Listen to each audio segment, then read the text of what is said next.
Enquiry ಮಾಡಕ್ಕೆ ಹೇಳಿದ್ದೀನಿ. ಯಾರ ಬುಲೆಟ್, ಯಾರ ಗನ್ನಿಂದ ಬುಲೆಟ್ ಬಂದಿದೆ ಅಂತ ಹೇಳಿ ಗೊತ್ತಾಗಬೇಕಲ್ಲ.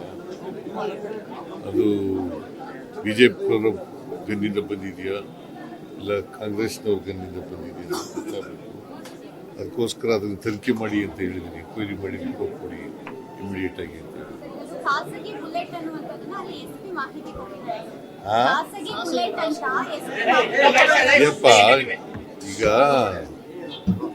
ಸತೀಶ್ ರೆಡ್ಡಿ ಅವರು ಕೂಡ ಇಟ್ಕೊಂಡಿದ್ದಾರೆ.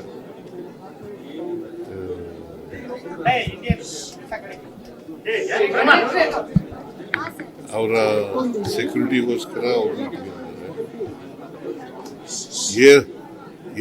ಏರಲ್ಲಿ ಗನ್ ಫೈರ್ ಮಾಡಿದ್ದಾರೆ. ಅದಕ್ಕೆ ಆ ಫೈರಿಂಗು ಏರ್ನಲ್ಲಿ ಮಾಡಿರೋದು ಇದಕ್ಕೆ ಬಂದಿದೆ, ಮನುಷ್ಯನಿಗೆ ತಗಲಿದೆ.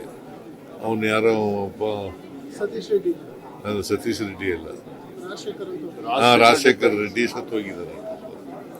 ಅದಕ್ಕೆ ಅದು ಯಾರ ಬುಲೆಟ್ ಯಾವ ಗನ್ನಿಂದ ಬಂದಿದೆ ಅನ್ನೋದು ಗೊತ್ತಾಗಬೇಕಲ್ಲ. ಅದಕ್ಕೆ ತನಿಖೆ ಮಾಡಿ ಹೇಳಿ ಅಂತ ರಿಪೋರ್ಟ್ ಕೊಡಿ ಅಂತ ಹೇಳಿ.